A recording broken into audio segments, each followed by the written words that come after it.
जाने कहिया दुल्हा के बहनी भाग गई, ना जाने कहिया दुल्हा के बहनी भाग गई। सुल्तानपुर से रेल चली और चली चरपैया, दुल्हा के बहनी भाग गई। आई हो दादा कहिया दुल्हा के बहनी भाग गई।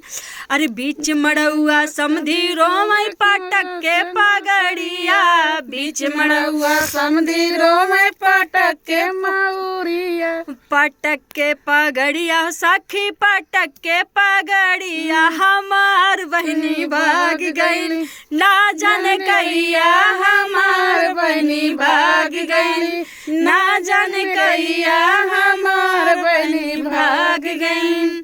सुल्तानपुर से रेल चली और चली चरपैया, समधी के बहनी भाग गई, ना जाने कहिया अगुआ के बहनी भाग गई, ना जाने कहिया अगुआ के बहनी भाग गई।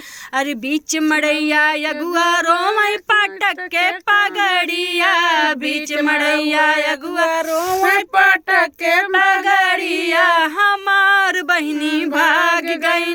आई हो दादा कहिया हमार बहनी भाग गई, ना जाने कहिया अगुआ के बहनी भाग गई।